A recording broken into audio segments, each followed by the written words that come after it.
All right. Welcome to Me and Let's Chop It Up. I'm your host, Double D. I got a very, very, very interesting, good show for you today. Two of some people that's pretty close to me.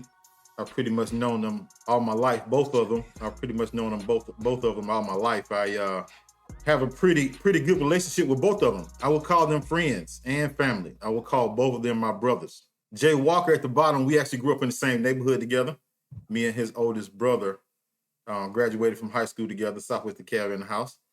And me and Corwin actually met playing basketball at the Y. So we were probably 11, 12 years old when we actually met, because I used to drill him on that basketball court. We won the championship. Y'all won the championship? Yeah, we beat y'all. Yeah, that's right. Y'all did beat us. That's right. Yeah, thank you. Wow. I think I had 45 that game though, but 45 in a loss. I don't care. Nonetheless, I was LeBron before LeBron came around, So hey, score all the points, lose all the championships. Exactly. Yeah, but it's all good.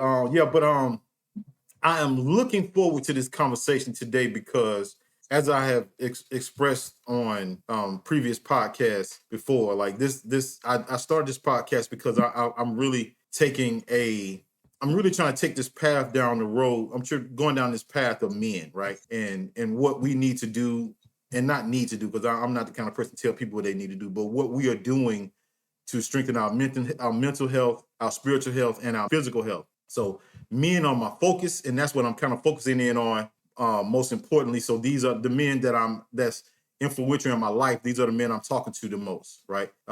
We just regular guys, regular people, husbands and fathers, and we all come from the same community. So I just kind of wanted to, take that path and talk to men that I knew, to have these kind of conversations. So hopefully these conversations will help somebody along the way. All right. I'm going to introduce to some and present to others. Jay Walker at the bottom, Corwin O at the top, and I will ask you gentlemen to introduce yourselves, tell everybody where you're from, and after you do that, let me know, tell me, and this is a question that I ask my guests, what do you believe it means to be a man today? Jay, of course, go first. Yeah, youngest the oldest. Jay is the youngest. Well, that'll be me then. I take that. I'm Jay Walker. My real name is Jesse, but everybody call me Jay. Of course, Daddy and I grew up together in the same neighborhood. I went to Southwest DeKalb, then I attended Alabama State University. Graduated with an early childhood education degree. Got my master's in teacher leadership from Thomas University. I've been an educator for the past 27 years. Just finished year 26, about to walk into year 27. Also an ordained minister of the gospel. I'm a youth pastor at Mount Olive Baptist Church in Stockbridge, Georgia. I've been in ministry since 2001. I'm married. I have 3 kids. I have 3 children, and it's crazy the way their age frequency are. My oldest is 30, the middle child, he's 16, and the baby will be 1 on the 25th of this month. Baby? What? Baby. You started over? Started over, dog. Started over. The good book does says be fruitful and multiply. Be fruitful. This ain't even a COVID baby though. This after COVID. I know. This is after COVID. This is a post-COVID baby. Yeah, a post-COVID baby. So just, to my definition of a man, what it means to be a man. First of all, a real man, a true man must have a relationship with God. That's no compromise with that. I'm unapologetic about that. I'm unashamed. If you don't have a relationship with God, to me, you're not a real man.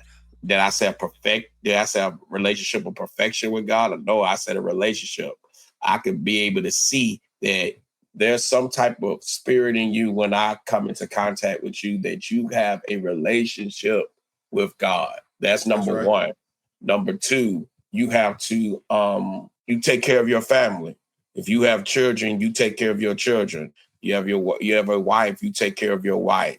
God, family, and then of course number 3, you doing something out here. You're working. You have a career. You have a job.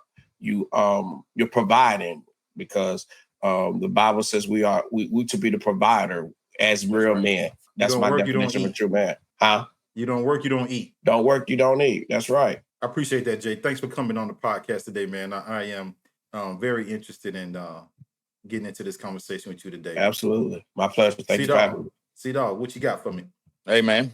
My name is Corwin Oglesby, a.k.a. C-Dog. Like Danny said, we've known each other for many, many years. I mean, before the gray hairs. Yeah, man, a long time. But yeah, I am a husband of one, married for 20 years, 3 wonderful kids. But I am not like Jay. All my kids are older at this point. But now I got a 21, 19, and about to be 17. I got one more in high school. Yeah. And we about to push her out the house as soon as she graduates. How old is Jack? Jackson is 21. 21? Golly, man. 21 years old. Yeah. I am a stand-up comedian. I am a pastor. I don't even know what else to say I am. I do a lot and try to do a little at the same time. Right. Yeah. And what does it mean to be a man to you today?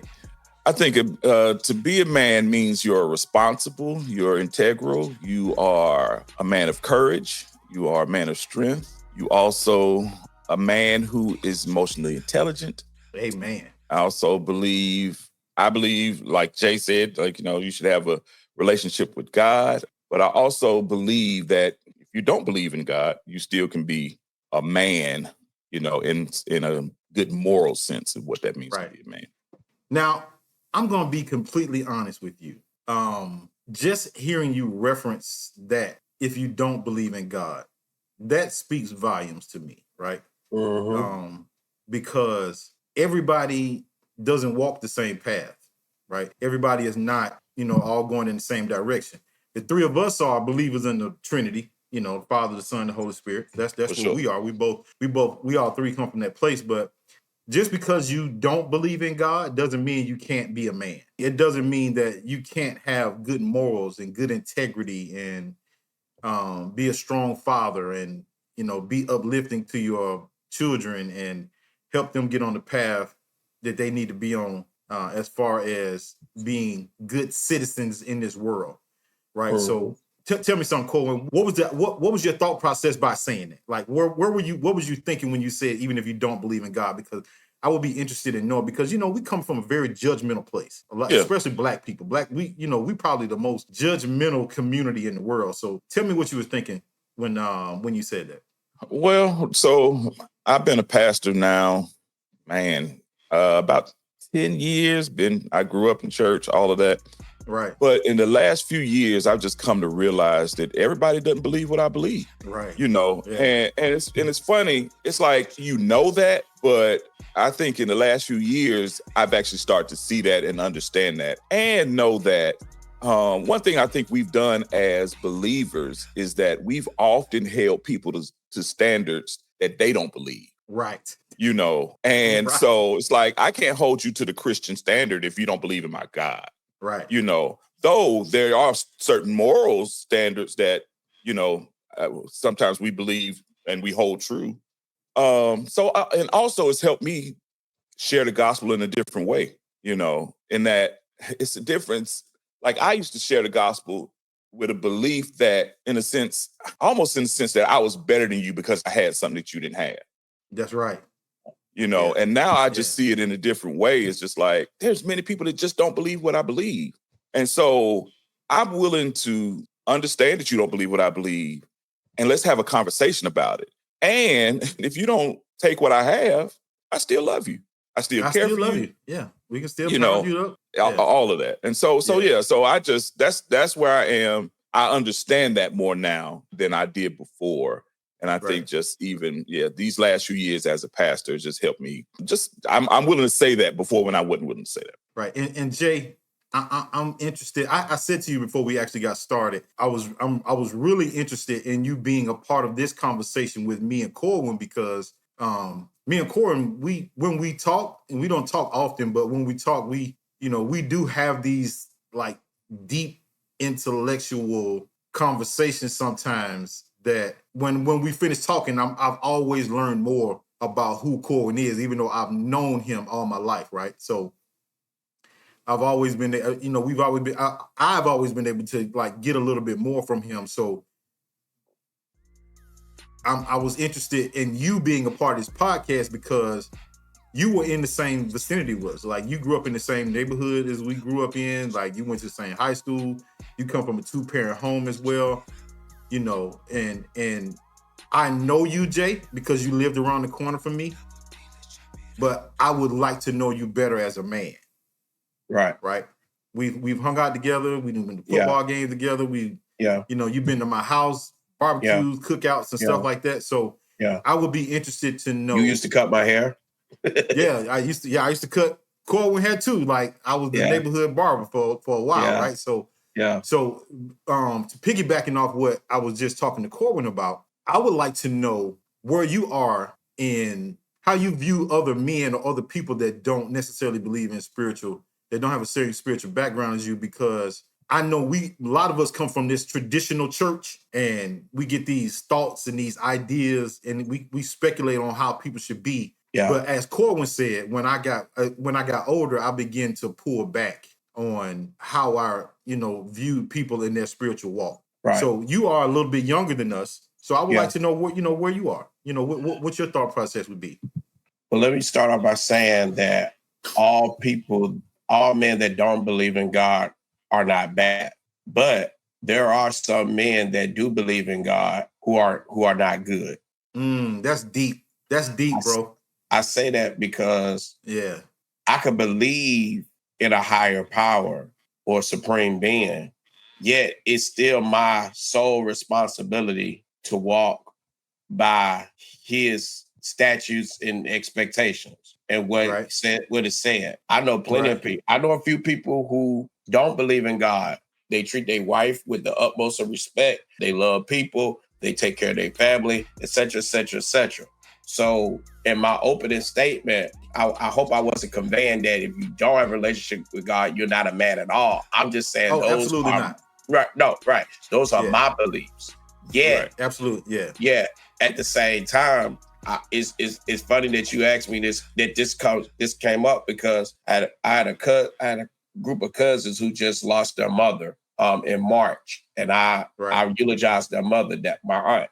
And my cousin, who's practically the same age as me, his relationship with God is very, very shaky right now. Yeah. Because, verbally, it's the whole nine. And it was because he lost his brother about 7 years ago. And then now he loses his mom. And it's just like, he feels like God is just taking stuff away from you. And even as a believer, even as a minister, I have questions. God, why do you allow certain things to happen? Right. God, why did a 12-year-old playing outside innocently last night in Southwest Atlanta get killed over a bullet that wasn't even meant for him? You're God. You could stop that bullet. Why didn't you stop that bullet from hitting him? Why did you even allow those guys to be shooting in that area? Even as a believer, I have questions. So I don't look down on people when they tell me they don't believe in God or they have certain feelings or certain vibes or a certain viewpoint or perspective when it comes to God. I believe it's an opportunity for me to listen, not to throw the Bible and the book at them. People are more knowledgeable than what we give them credit for or what do we actually know. So it gives me a chance for me to listen because I want them to hear themselves saying what they really saying. That's deep, though. Because that's the same, right? Because my same cousin. I don't mean to interrupt you right here. I don't mean to interrupt you, but I think with what you just said, allowing people to hear what they say, because a lot of times people just talk, right? Right. They just talk because it becomes a repetitive thing, and that's what they're used to doing. Yeah. But when you're talking and you actually hear what you're saying out loud, you hear people say, "I just need to say it out loud. I just need to say it out loud." That's very meaningful. That's very powerful to even. And sometimes they'll come back to you. I'm sorry. And sometimes they will come back to you and say, "Yeah, I remember what I said. This, and this." I said, "Do you remember what I said?" They said, "Yeah." He said, "But you didn't say anything. You didn't say anything in reply." My response is, "I just wanted you to hear what you were saying." And the same God you said you don't believe in is the same God that told me when you called me and we start having this conversation, he's the same God that told me to be quiet. Don't sit there and advertise him. Don't sit there and market him. Don't sit there and nothing. He said, you can advertise and market me a lot by your silence and being a listening ear. Yeah. I'm a firm believer because of like you are. Like I grew up in the church too. My dad is a pastor. He was a pastor all my life. I don't even remember him not being in church, right? So my dad was a pastor, my mom, first lady. Like likewise. That's like I've been in the church all my life, right? So and I believe that's probably why I'm the biggest heathen. But I often have said, whether we notice or not, God is listening more than he's talking to us, right? He's listening more than he's talking, right? So we have to be responsible for the things that we say out loud and the things that we even say within our heads, right? Because God is everywhere all the time, whether we even believe that or understand that at all, right? So I think it's important that we understand that what we do as believers, and not to make this churchy type session, but how we, what we do as believers is always a representation of how we present God to other people. Right. Right. Like I think that's very, very, very, very, very important. Right. So getting back on topic, which is, we're not really off topic, but one of the things that I'm trying to get away from, and I don't hold anybody else responsible for this, but this is just something that I'm taking up. I'm trying to remove the term real man, right? I'm trying to, I want to stop saying it because I know I've said that's something I've been accustomed to saying throughout my lifetime because I've heard it. It's been a negative connotation and it's been in a positive connotation, but I want to stop saying it because, like, what's the definition of a real man, right? So if you just remove the word real from the conversation and just say man, then that's your definition, right? So real adds on this negative thought process of what you're not or what you should be, right? Because in most times we hear women saying, if you was a real man, but like you said, Danny, it's been part of their culture since they were young. That's what's been sewn into them. Real man, real man, real man. And certain things that, even though they were sewn into us as we were young, that don't mean it's relevant today. Right. So I think that has put a lot of people in bad situations because there are certain seeds that were sown in you that have turned into weeds. Yeah. And weeds have to be plucked out. Yeah, they got to be plucked.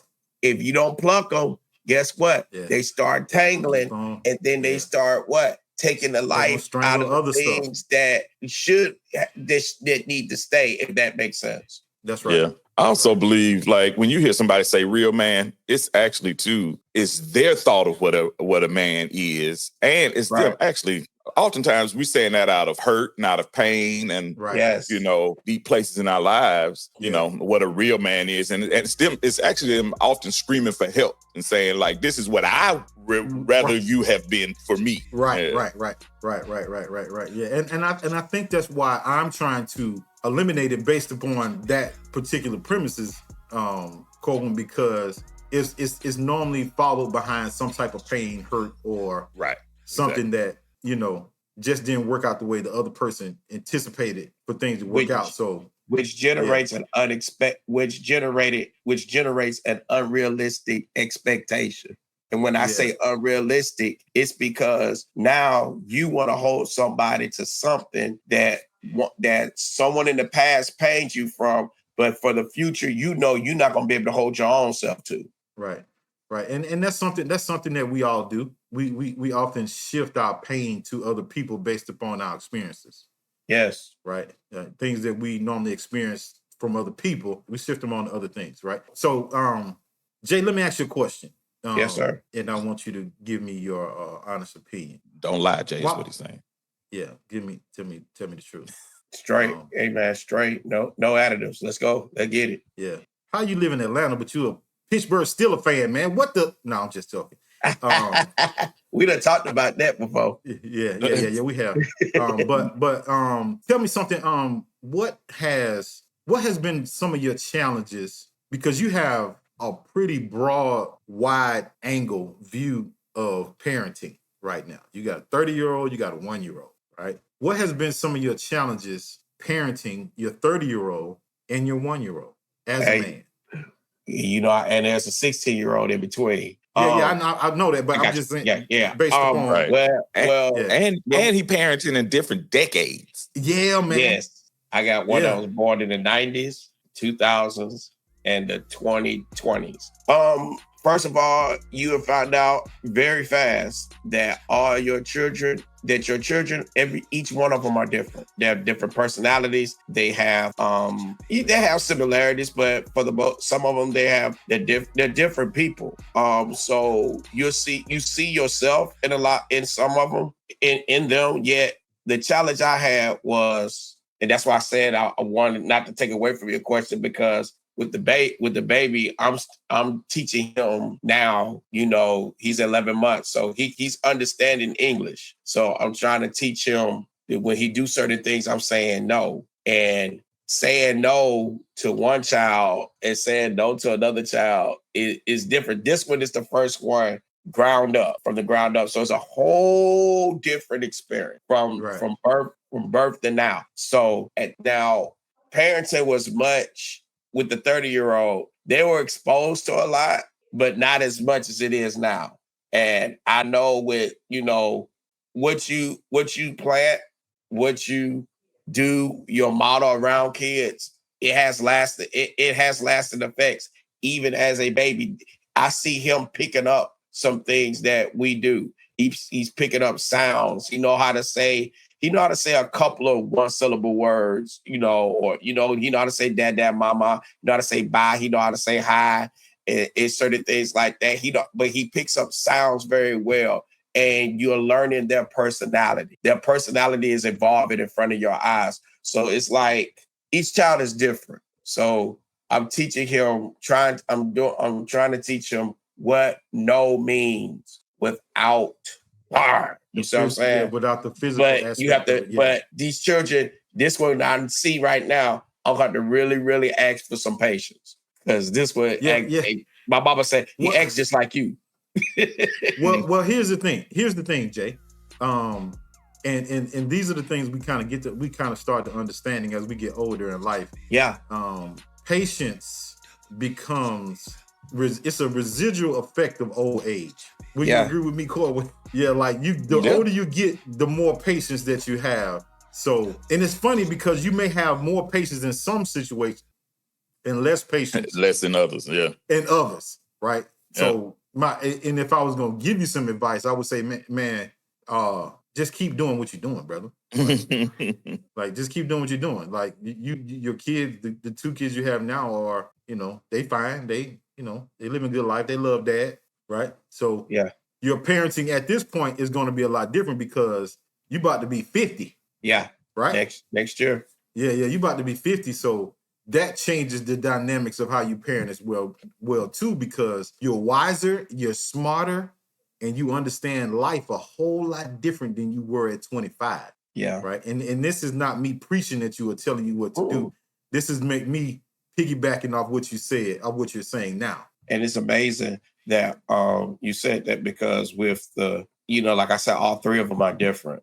When I figured out I couldn't raise Jace the same way I raised Noel, I had to use different strategies, had to use different tactics. The challenges became less and less because, like I said, Noel's 30, right? Noel's 30, yes. Yeah. So, and Noel sees that, and she says, wow, Dad, I see you're more patient now than you were with me. But I don't knock it, because I'm glad you was the way you were, because it helped me to see a lot of things when I got older, when I had to walk without you holding my hand. I saw a lot of things, and I understood what you was trying to say and what you was trying to prepare me for and raise me to be. And I said, well, you know, I'm older too. When I was raising, I said, when you graduated from high school, I was 38, 39. I'm now yeah. 48. So So things are So different I now. said, Yeah. then you laid back on the. I said, well, no, I made mistakes raising you. I mean, there are some things I wish I did different. But at the end of the day, once I realized all these kids are not what was successful for Noel may not be successful for Jace, which may not be successful for Jaden. Once I was able to understand that and receive that, things got better. So when I'm the one in the house, I'm more of the peacemaker in the house now because I've been there. And I try to get my wife to understand. I said, look, Yeah, don't do that. look, you don't have to do all of Just that leave. because at the end of the day, you're still mom. Yeah, You're still the chief operating officer of the house. All you got to do is what? You say it, you walk off. The word no is the most powerful word a parent can use. And walk off. Because now you telling them, you telling them now. I don't care. Yeah. Because I got it. I said it, it's over. You don't argue with them. I don't argue with them. It's also we walk in a different authority is what I've come to realize. Yeah. As it like a healthy man in the house walks in a different authority, and I would know. You're going down a path I was just about to say. Go ahead, Cole. But no, so that our no has a different weight to it. And I've come to realize that too. And just as older men, we realize too, it's like, it don't take all of that all the time either.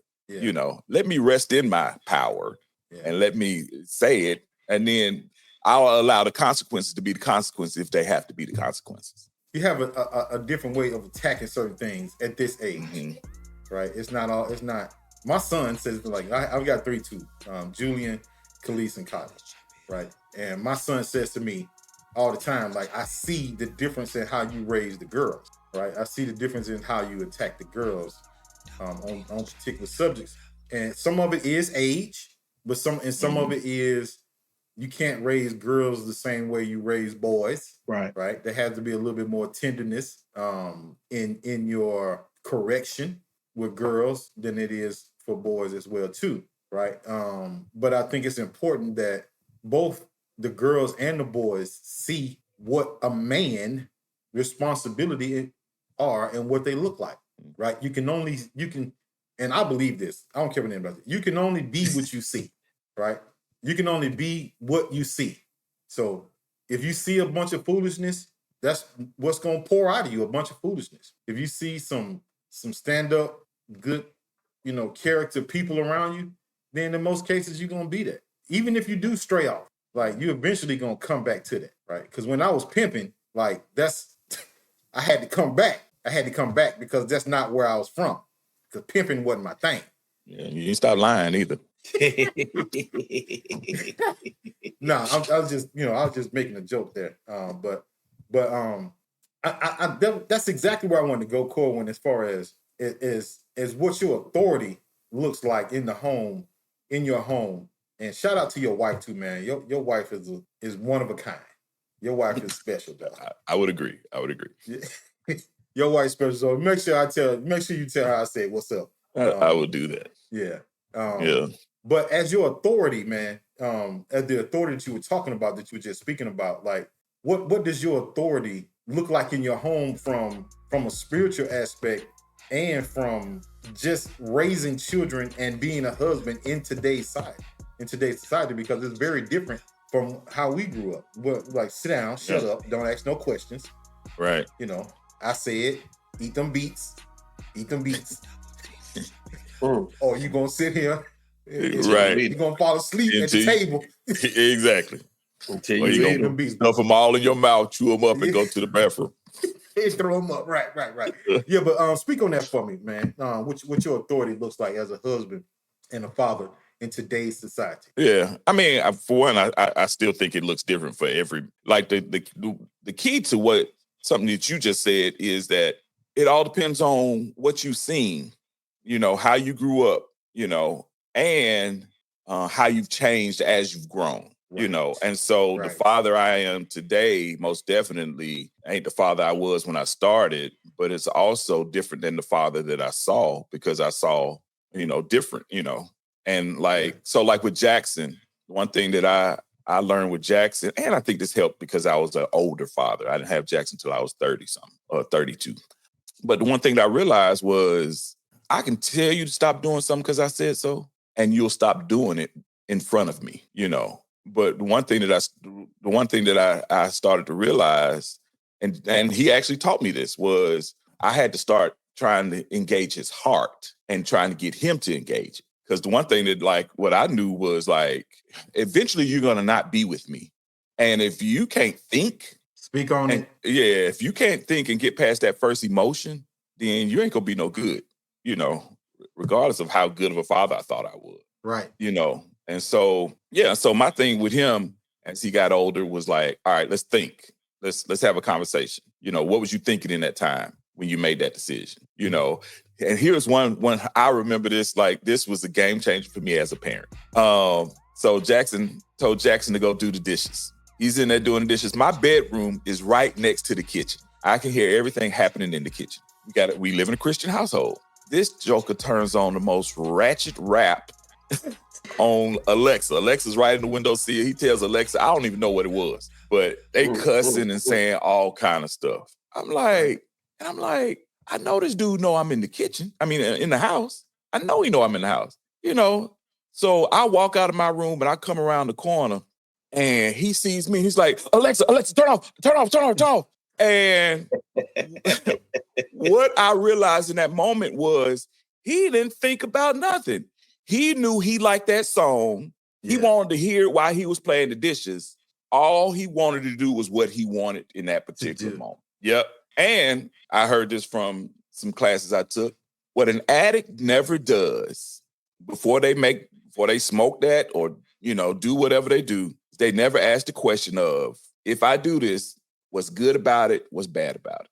And I had just taken that class and Jackson does that. And I was like, wow. Yeah, man. He never got there. He never thought. He just did, this is what I want. This is what I'm going to do. Yeah. And that just taught me as a parent, it's like, dude, all right, you got to think. I said, Jackson, I get that you like the song, but you know who I am and you know my rules in this house. Yeah. I said, you never got to the point where you thought about that. And I said, and that's the thing. If you don't think, then you're going to put yourself in more places of trouble, yep, than you want to be in. Yep.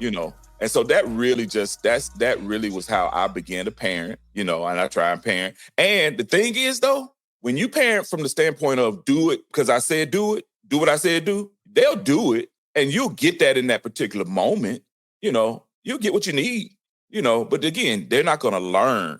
And so my thing was like, yeah, I need them to learn. And you're going to make some bad decisions. Yeah. And so that's the thing, too, is like, so I had to grow in my patience. Yeah. And let you make these bad decisions. But at the same time, and you're making these bad decisions, because I made the same bad decisions. Right. And I had to learn from them. Right. And so, so for me, a good father helps a child learn how to parent, learn how to think critically in hard moments, and engage their heart often. It's so funny having this conversation right now because my father used to say that all the time. Like, think, son, think. Mm-hmm. Think. He used to say that to me. My dad had to be your cousin because he said the same thing. He said it. Oh my God. He used to say that so much. I hated the word think, right? Because and mainly because I probably was doing something that I didn't think. I probably was messing up anyway. So that's why he was saying that to me. But I'm saying that to say, learning how to process information, right, is our greatest gift to our children. Mm. I honestly believe this, right?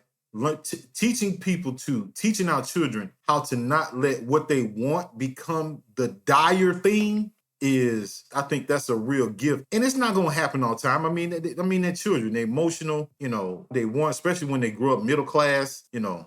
They used to getting stuff and having stuff all the time and, crying and getting their way or whatever, but I think that's the most important thing. But understanding repercussions is the second part of that. Yeah. Right. Understanding that, your choices are your choices, but also there's repercussions that come with your choice. Right. And my daughter, my youngest daughter she's actually moving out. Right. She 18 years old, and she came to me. She gave me, and I actually talked about this on a previous pod, a Father's Day pod that I released. She came to me. She gave me a file. She gave me a presentation of what do you call it? The Microsoft PowerPoint. She gave me a PowerPoint presentation on why she was moving out. Right? Wow. Blew me away, bro. Blew me away. Had the computer set up, the diagrams. She 18. But here's why she did that. Because I travel so much and I'm not home a lot. They know when they give me information, they got to give me detailed information. They got to tell me A to Z how it's working, what is it going to accomplish, and what we're going to do. Because other than that, I'm going to blow up, we're going to lose it, I'm going to lose it, and they're not going to be able to do it. So she took that information and gave me a PowerPoint presentation on why she was moving out, right? And finished it with something that I say to her all the time. You're going to be an adult way longer than you're going to be a child. Her version was, I'm going to be an adult much longer than I'm going to be a child. Blew me away, dog. Blew me away. And the point that I'm trying to make to that is, similar to what you were saying, when you were teaching, your teaching moment with Jackson, right? She took that opportunity to show me that she was listening, that she had been taking my words. And I don't know if it was manipulation, because number one, she's a young lady, and that's a tool of a woman. And people hate when I say that, but it is what it is. Manipulation is a tool of a woman. She's my daughter, but it don't take away the fact that she's a woman. She's a young woman, and she has learned how to appeal to a man's emotions. I'm her father, I'm a man, and she took that opportunity to prove to me she had been listening. Whether it was fake or not, she got it, right? So, and I think it's vitally important that that's the things that we look for in our children, that growth part, to see if they are paying attention, if they are listening, and you can pay attention to those things and not even have to recognize it, but you can see the growth in our children. Dude, right? And I love that. Yeah. I love that from the standpoint of, it wasn't her basically asking for permission. It was actually her saying, I want you to be okay. Yeah, bro. And understand, because she 18, she can leave. You ain't got can't make her stay. You can't make her stay. Mm-hmm. Yeah. But she wanted to get, and she wanted the validation of her father. Yeah. And so that to me is just beautiful. In the fact that she took time and just says how much you mean to her. And, she wanted your validation, and she actually wanted you to be okay with her decision. Yeah. Right. Yeah. And I was cool with it. Go ahead, Jay. I didn't mean to interrupt you. I concur with what Cora said. She basically presented what she wanted to do laced in your expectation. Yeah. She laced That's it the in your perfect way to say it. Yeah. She laced it in your expectation. She know. Our kids know. They know which parent they can come to with the yah-yah. And they know the parent they got to come to with the parent. The mine know. Jace know. Noel know. Jaden will know. Do not bring anything to me that's yah-yah. Because I'm going to ask questions. And my questions I'm going to, like my dad always said this, and I understand it now. He said, if you went to school, since you went to school, show people that you went to school. Show them why you went. Use what you learned. I told my kid, I said, look, I'm very educated. I'm going to ask you critical questions. I'm going to ask you deeper thinking questions. I'm going to ask you questions that's going to cause you, it's going to challenge what you're presenting to me, not on the basis that I may disagree with it. I'm trying to see how much you believe in it. Right. How much your thought process went into it. Right. Is this something that you just put together, or is this something you really put some thought in? You believe that it can work, or you have to sell to me why I should say yes? Because obviously, if you asking me something, you need permission to do it. So sell to me why I should say yes. Because the more you don't think, the more you fiddle-faddle with it. That's just going to help me to say no quicker. Not that I don't want you to go or don't want you to have it or this, that, and the other. It's because that you didn't put no time in to think before you came to present whatever you wanted to present to me. We have to teach our children to think. We have to, because if you look at that word think, THINK, there's one letter in the middle that makes that thing go or makes that thing stop. Yeah. And God did that on purpose. He created that word THINK, or give somebody inspiration for that word THINK. Be careful of the words with the letter I in the middle, because they can make you, they can break you. Think, faith, lie, believe. I is sandwiched right there in the middle. There's the same amount of letters before, and there's the same amount of letters afterward. Those are words that are powerful. And our kids, especially this generation, we don't give them enough practicum to think. Jay We dropping want to jewels think on us, more. ain't he?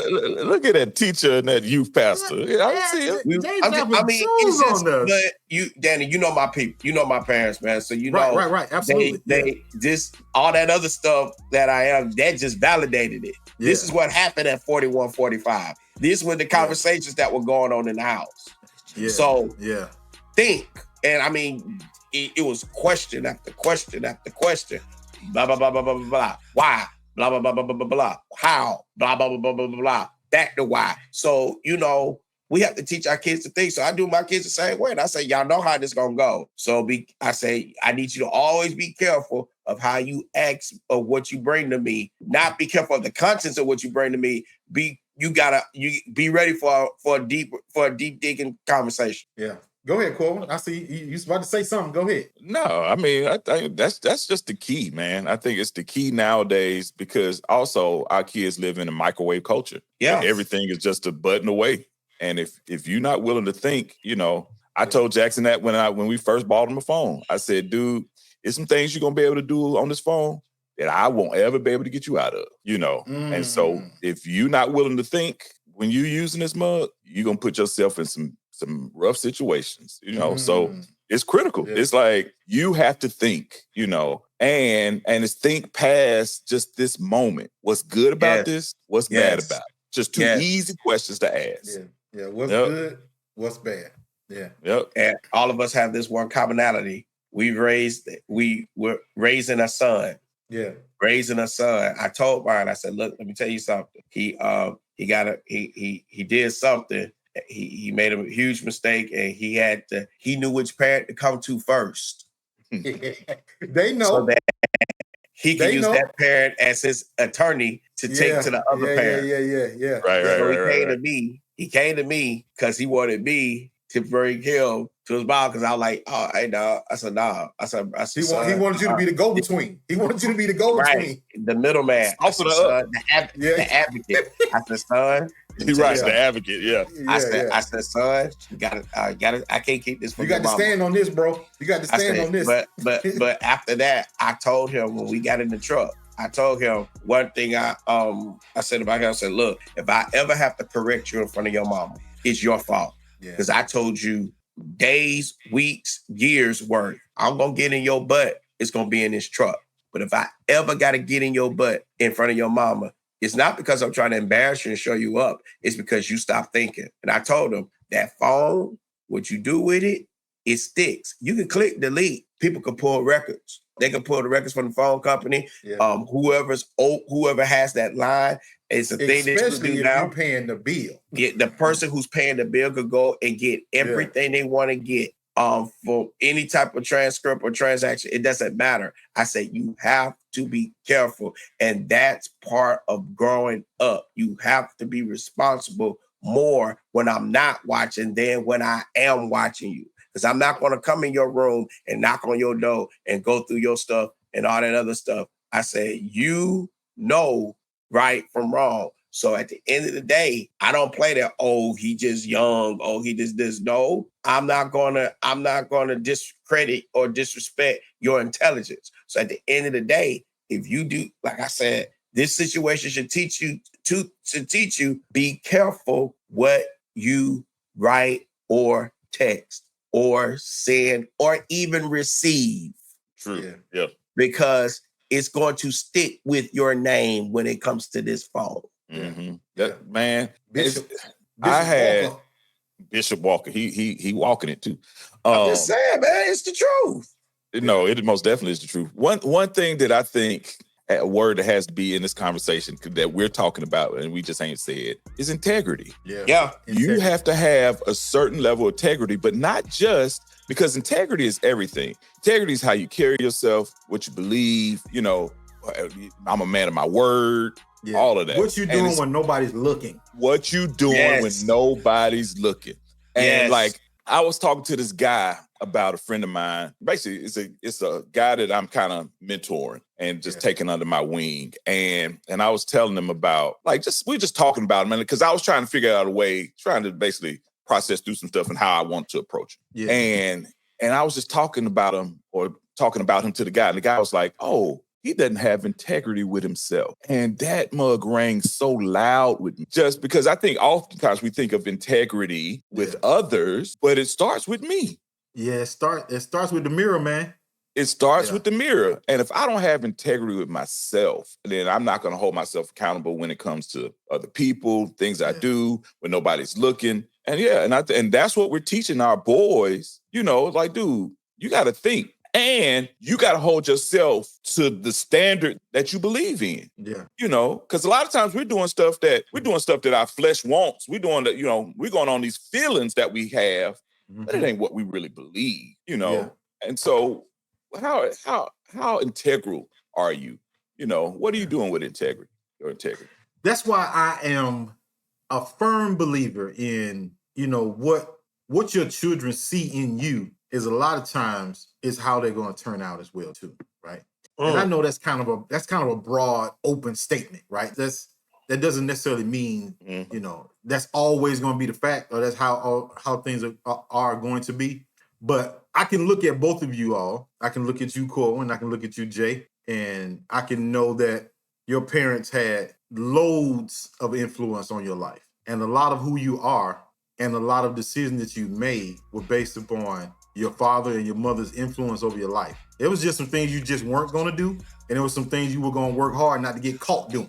I like that second one. Right. So we often push the envelope, especially middle-class kids. Middle-class kids, we push the envelope, right? We like to dangle on that line of trouble and I know my parents will come get me if something happens. Right. We like to dance on that, walk that line. Right. So, and I think it's important. So that's what when I'm talking with my girls, I'm always trying to present that type of, now I'm always going to be real and authentic with them all the time, but I want them to see a man. I want them to see integrity. I want them to see honesty. I want them to see protector. I want them to see provider. I want them to understand that they are secure, right? I want them to, so when some man comes along and chooses them, they can see these characteristics within him and not choose him because they just want to be married, right? They just want a ring and they just want a family. No, I'm choosing the joker that I'm going to be married to for the rest of my life,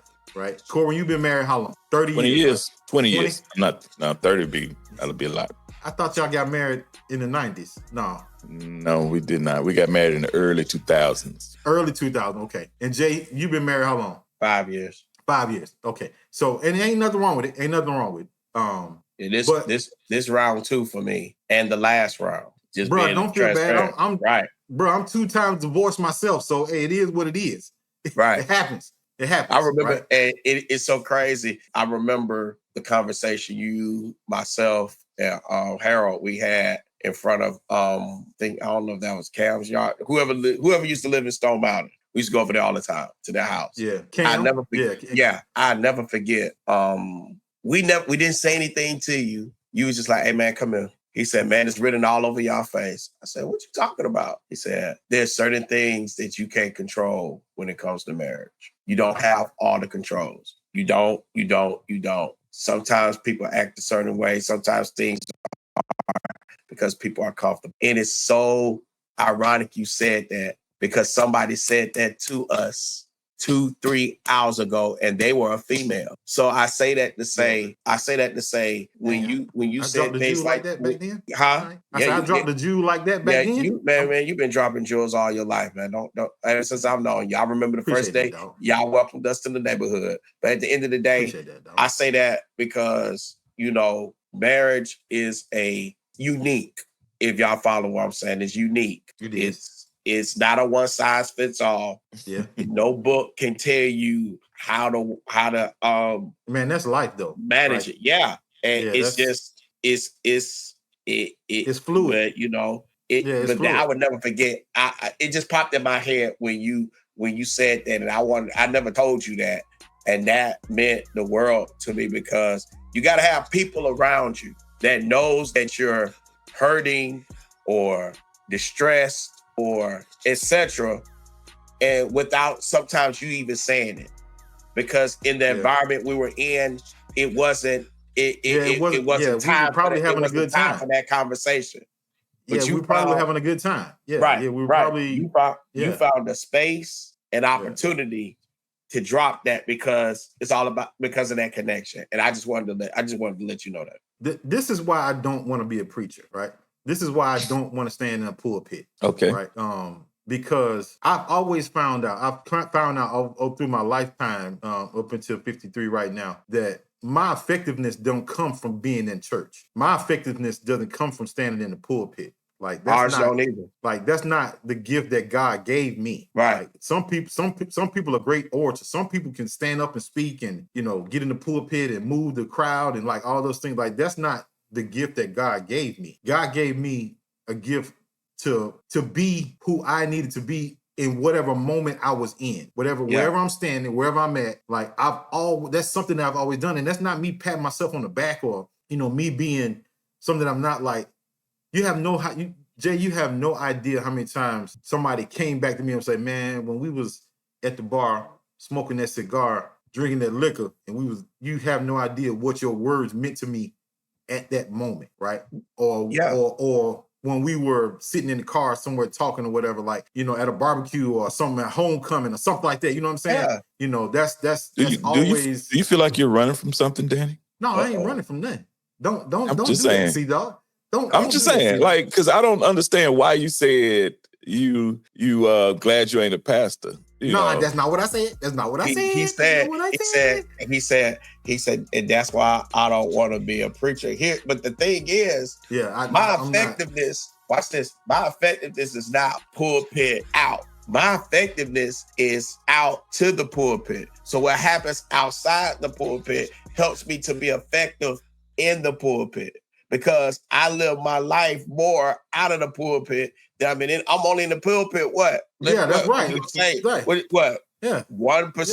1%. Yeah, it means the 1% is probably point. It's probably point something percent. And here's the thing.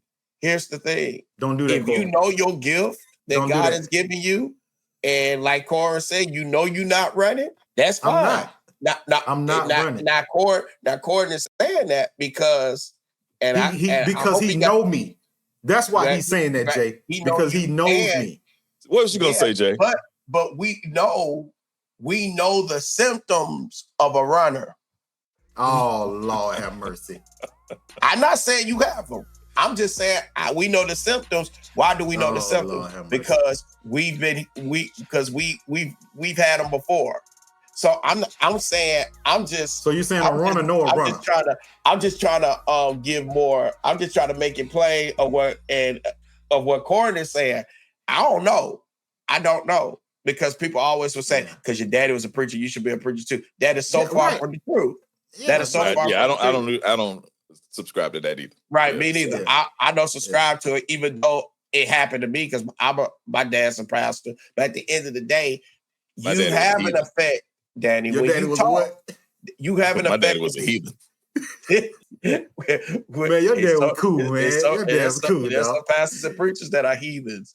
That is true too. They can give you hope and be a heathen at the same time. But listen, you have a way of, as an orator, as an organizer, as certain things. There's certain things that would never have taken place if it wasn't a Danny Davis. There you go. Yeah. I truly believe that. A lot of things that have happened with Southwestern Cab, the alumni, how we have just really, over the past 40 years, how we have just really evolved and the cultivation of it and so forth. You have a huge hand in that, a huge guiding hand, a huge leadership hand. I don't care what nobody say. Yeah, I appreciate if you did not have your hand in it. I put it this way. I won't say it would never happen. A lot of this stuff would never happen. It would not have the effectiveness and the elasticity and longevity that it has now. Yeah. You see what I'm saying? That, so at the end of the day, I don't know what your gift is, but I know that God has his hand on your life. And like I always told you, when certain people do stuff or ask me to do stuff, I'm gonna drop everything and I'm in. I'm all in. You one of those people. You one of those people. I remember all of those talks. When you was cutting my hair, I was in my 30s. Y'all asked me one of the hugest honors ever. Y'all asked me to be y'all keynote speaker for, what was that, y'all 20th class reunion? Yeah. And I drove I was at Indianapolis, and I told my dad, I said, Dad, I got to be back in Atlanta by 3 o'clock, like 2 o'clock. You set me up with a barber to get my hair cut, and I was there to speak with y'all because we were driving from Indianapolis back to Atlanta the whole day. So those things are testaments. Those things are tributes to what you guys pour in to us younger guys. Not as an adult, but the example y'all set even when we was in high school. There you go. Coolest dudes ever. Yeah. Everybody wanted to be in the back parking lot. I said, shoot. But this, like, I've been asked that a couple times. Am I running from something? I ain't running from nothing. Like, I just don't believe. Hey, I just don't believe. I'll let you and Corey have that. I'm not saying you're running. I'm just saying the fact that you brought it up says something. That's all I'm saying. What? Because it's truth in things you just bring up just for generality purposes. Right. It was just like we weren't talking about that. Why you say that? Right. It was random now. I'm not trying to convince myself or either one of you. Right. First of all, I was just making a point. Like, right. In most cases, this, that's the normal course of action for people. They feel like you should be in the pulpit. Like when you have a message, or when you have a positivity, or when you're speaking life into people, they feel like the only way you can do that is in a pulpit. And I just don't believe that. That's not my gift. I don't believe that's where God want me to be, where I can be the most effective. Now, can I send somebody to either one of you guys' church? Yeah, I'll do that. Yeah, I'll definitely do that.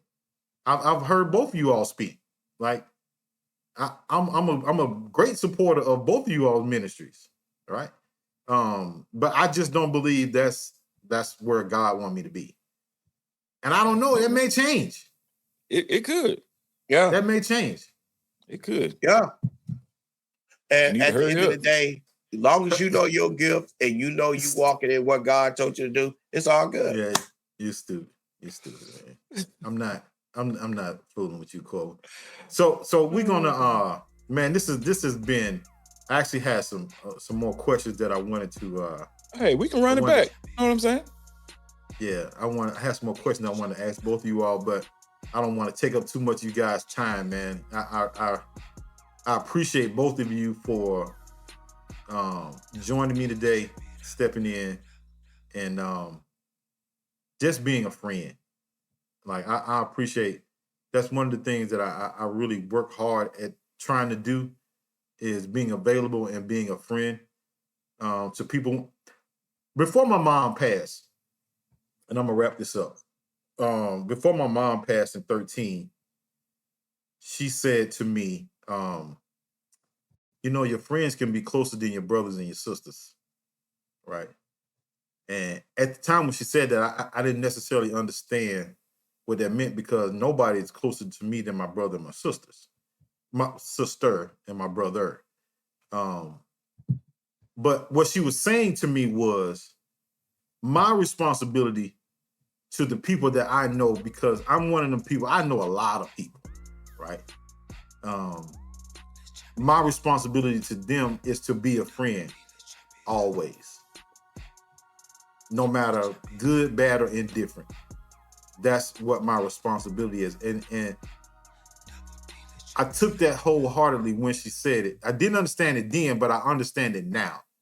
what she was trying to say to me, because she said some other things along the way too, but that was the most impactful part, that, you know, a friend can be closer than a brother and a sister.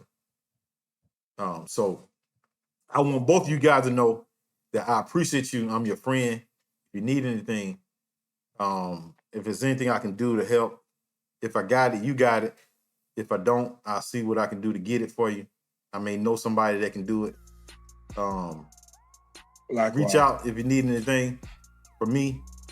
You know, I love both of you brothers. I love y'all like y'all my brothers. Seriously. And honestly, as I think about this, I've probably known both of you all the same amount of time, because Jay moved into the neighborhood. You were still in elementary school, right? Yeah, 1984. Yeah, so that's yeah. So, and we were at the Y. It was in the early 80s. Yeah, it was 84, 85, yeah. 84, 85, somewhere around there. Yeah. So that's about right. That's about right. Not somebody passing by. No, like we know each other. Yeah, we were in the same neighborhood. Like Right. We grew up during a time where you knew everybody in the neighborhood. Yeah. Like it didn't matter how far, what street they were on, because the neighborhoods were, you know, rather big or whatever, but like you knew everybody in the neighborhood. Yeah. You know, that's just how it went. So, Corbin, what you off Bourne Road, right? Yeah, I'm in the Bob Mathis. Yeah, so you were in what's the name of the neighborhood over there? Columbia Meadows. Okay, right, Columbia Meadows. So even that was like maybe 2 or 3 miles down the street from where we were. All right. But we were still on our bikes in y'all neighborhood. Right. Yeah. You know what I'm saying? We were still moving around. Like there was a lot of times once we got to high school, some of us already knew each other from. We already knew each other. We played at the same parks together. Yeah, we did, all of that. Yeah. So we were already familiar with each other. So, you know, that kindred spirit was already there, right? Y'all was piling up in your car because they ain't good with you. They don't want to ride the bus and all this other stuff, man. That was that back parking lot used to be a club. Those are things that shaped us. Yeah, those are things that shaped us for today as well too, right? Those are things that shaped us well too. Yeah. But man, we're gonna get out of here, man. I appreciate you, man. Corwin, my brother, I thank you. I appreciate you coming by on the podcast. Jesse. Well, I can't stand you. I know, Jay, man. I appreciate you, man. You have always been like a little brother to me, man. And I always try to make sure you know, we good. You always try to make sure we good. You always look out for me. I appreciate it. Yeah. And it was important. I thought it would be real important for you to be on the podcast. Coleman, me and you gonna have to do this again. Let's do it. Because there's some stuff me and you need to get into as well that I need your perspective on. I can tell you what it's like to be a pastor and everything. Yeah, I don't care. I know what it's like to be a pastor. My dad was a pastor for 30 years. And let me say this. That's part of the reason why. That's why I'm joking, man. I'm joking. I seen on the other side of the pulpit, man. I used to do the sound for the church. So I was privileged to a lot of information that I just did not want to be privileged to. Right. Oh, if you are a family member of somebody who works at a church. Oh my God. Yeah, man. Yeah. You've heard a lot that you probably shouldn't have heard. Heard a lot, seen a lot, experienced a lot. Yeah. But man, that's start a whole nother conversation. That's the whole nother conversation. Hey man, let's do this again, Danny. Hey man, run it back. Let's run it back. Let's do this again. We're gonna do this again, man. I want to thank you both again. For being transparent, being open, and being honest with me, and just sharing some of your experiences with life. You know, things that have shaped you into the man you are. I honor you both as the men that you are, and I thank you both for joining me today on Let's Chop It Up podcast. And we're gonna do this again. I'll be reaching out to you guys probably in the next couple of weeks, and we'll do it again. We'll chop it up again. All right. Thank you. I love you. I appreciate you. Catch me next week, 11 a.m. Sunday mornings. That would be the time that I release my podcast too. I just thought about that too. Mm-hmm. Good Lord, have mercy. We'll talk about it later. I'm gonna have to change the date. I'm gonna have to change that Nah, date. don't do that. Yeah. I'll do it. No, but every Sunday morning, 11 a.m., man, when I drop a new podcast. So check me out every Sunday morning. Let's Chop It Up podcast. I'm your host, Double D. I appreciate y'all. We signing out, man. I love you. Have a good evening.